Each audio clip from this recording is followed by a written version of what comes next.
Eggless plum കേക്കിന് നമുക്ക് ആദ്യം പഞ്ചസാര കരിച്ചെടുക്കാം. പഞ്ചസാര കരിക്കാനായിട്ട് നമുക്ക് ആദ്യം 1/4 കപ്പ് പഞ്ചസാര ഒരു പാനിലോട്ട് ഇട്ട് കൊടുക്കുക. എന്നിട്ടത് നന്നായിട്ട് നമുക്ക് സിമ്മിലിട്ടിട്ട് ഒന്ന് കാരമലൈസ് ചെയ്തെടുക്കുക. അതൊന്ന് ബ്രൗണിഷ് കളർ ആവുന്ന വരെ നമ്മളൊന്ന് വെയിറ്റ് ചെയ്യണം.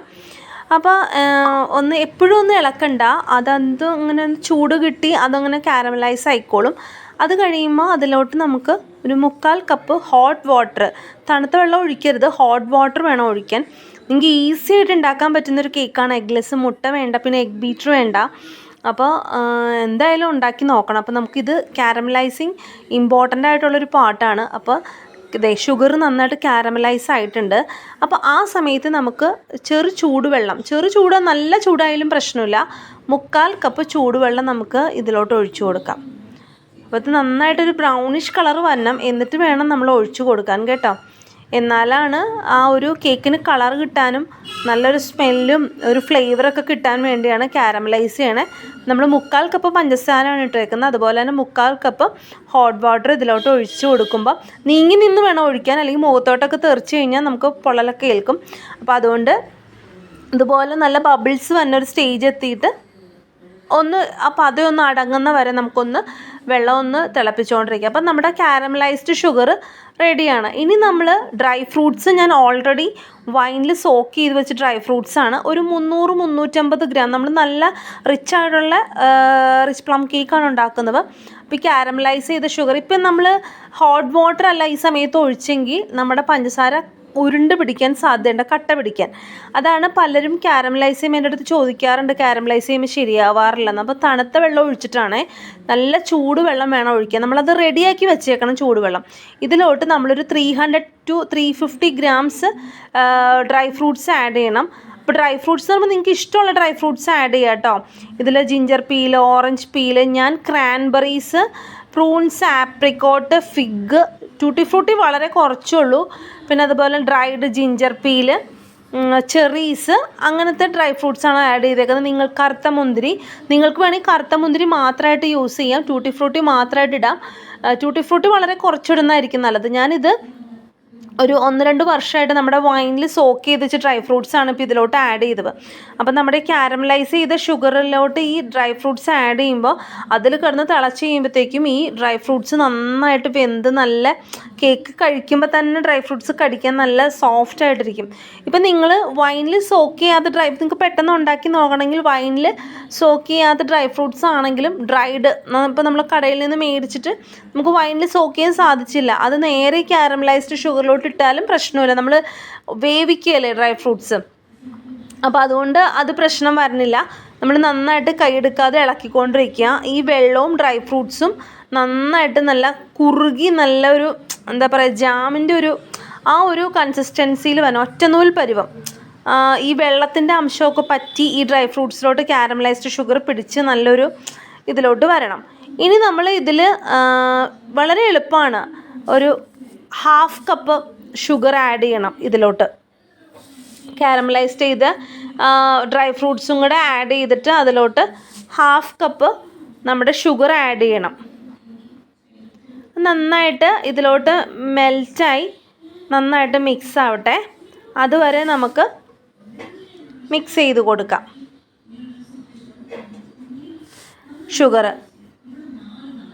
അപ്പോൾ ഓൾറെഡി നമ്മൾ 3/4 കപ്പ് ഷുഗർ വെച്ചാണ് നമ്മൾ കാരമലൈസ് ചെയ്ത്, അത് കൂടാതെയാണ് നമ്മളിപ്പോൾ 1/2 കപ്പ് ഷുഗർ ആഡ് ചെയ്തത്.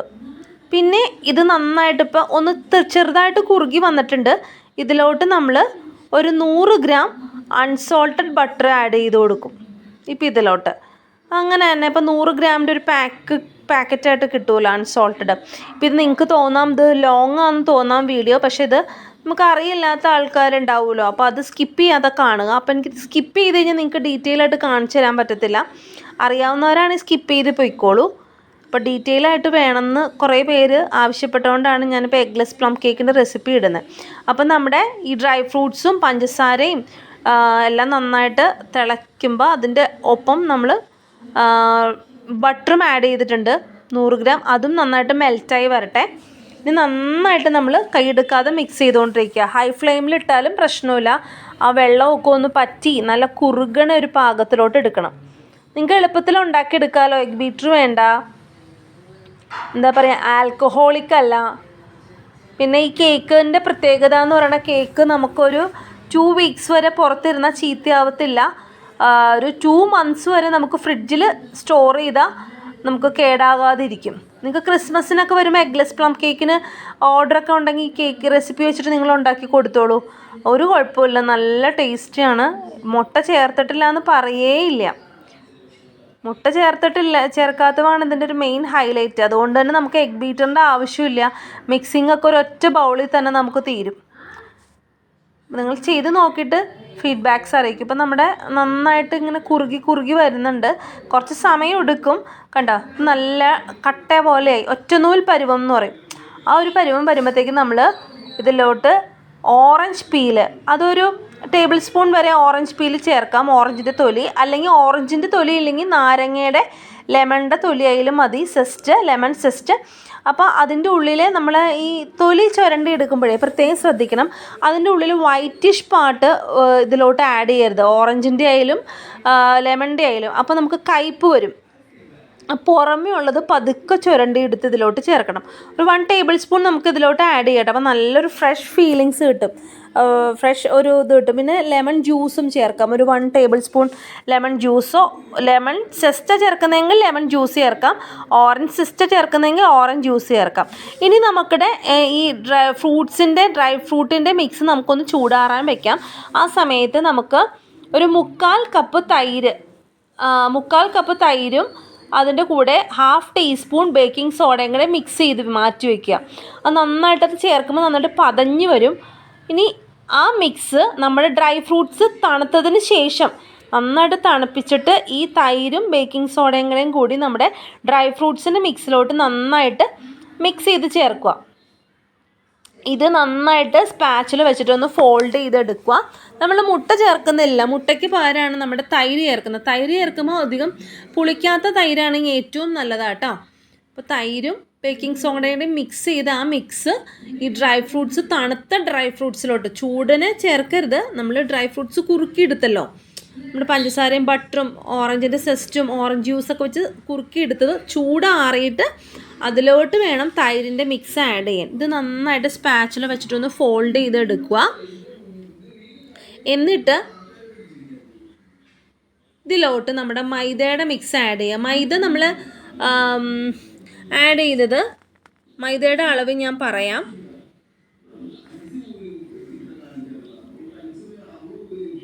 ഇപ്പം നന്നായിട്ട് മിക്സ് ആയിട്ടുണ്ട്.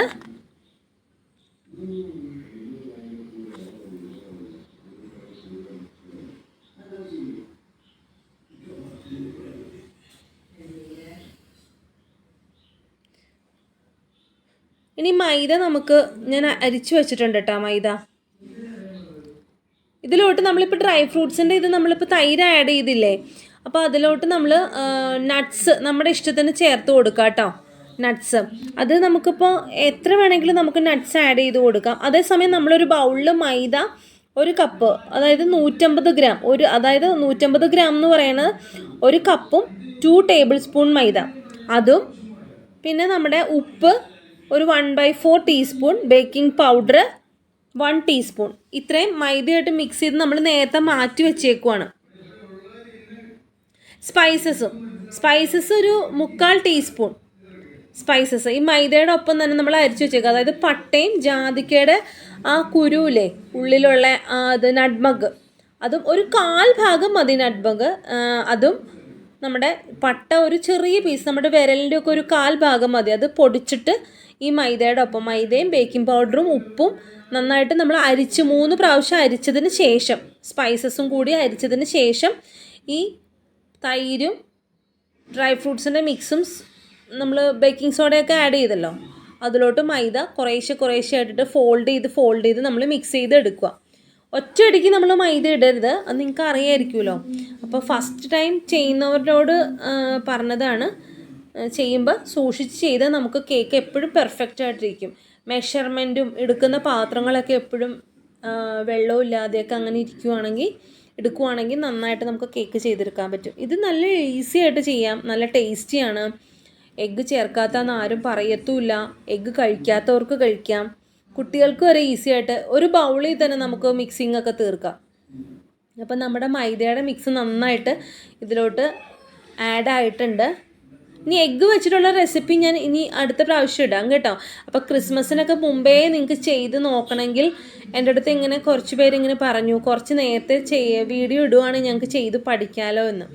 അപ്പോൾ അങ്ങനെയുള്ളവർക്ക് ഉപകാരപ്പെടുത്തിയെന്ന് വിചാരിച്ചിട്ട് ഞാൻ ഇടുന്ന കേട്ടോ. ഇനി ഇതിലേക്ക് നമുക്കൊരു ടീസ്പൂൺ വാനില എസൻസ്, മുട്ട ചേർക്കാത്തതുകൊണ്ട് നമുക്ക് വാനില എസൻസിൻ്റെ ആവശ്യം വരുന്നില്ല. പക്ഷേ എന്നാലും വാനില എസൻസ് ആഡ് ചെയ്താൽ നമുക്കൊരു പ്രത്യേക ഫ്ലേവറാണ്. ഒരു 1.5 ടീസ്പൂൺ വാനില എസൻസ് ചേർത്തു എന്ന് ഓർത്ത് പ്രശ്നമില്ല. നമ്മുടെ കേക്കിന് നല്ല ഫ്രഷ് ഫ്ലേവർ വരും.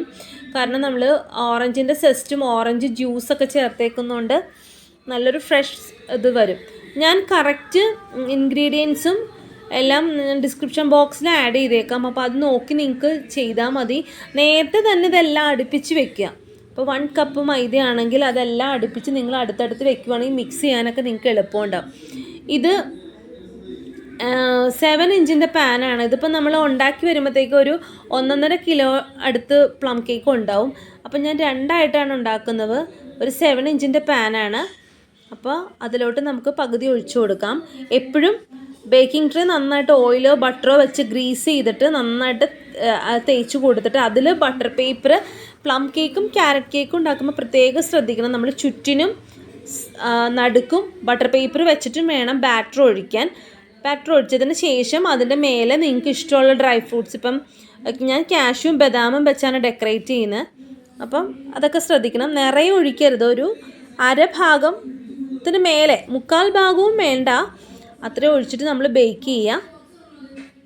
ഇതിപ്പോൾ എനിക്ക് ഓർഡറാണ് ഈ കേക്ക്, എഗ്ലെസ് കേക്ക്. ഇപ്പോൾ ക്രിസ്മസിന് മാത്രമല്ല, അല്ലാതെയും പ്ലം കേക്കിന് ആവശ്യക്കാർ ഏറെയാണ്. നമ്മൾ കടകളിൽ നിന്ന് മേടിച്ച് കഴിയുമ്പോൾ ഇവിടെ എൻ്റെ മക്കളൊന്നും കഴിക്കത്തില്ല, പക്ഷേ ഇങ്ങനെ ഉണ്ടാക്കുമ്പോൾ അവർ കഴിക്കും. നമ്മൾ പ്ലം കേക്ക് ഉണ്ടാക്കി കഴിഞ്ഞിട്ട്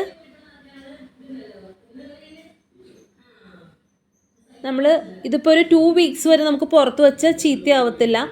അതുപോലെ തന്നെ ഫ്രിഡ്ജിൽ ഇത് നന്നായിട്ട് റാപ്പ് ചെയ്തിട്ട് ഫ്രിഡ്ജിൽ സ്റ്റോർ ചെയ്യുകയാണെങ്കിൽ ഒരു 2 മന്ത്സോളം ഫ്രിഡ്ജിൽ കേടാകാതെ ഇരിക്കും കേട്ടോ.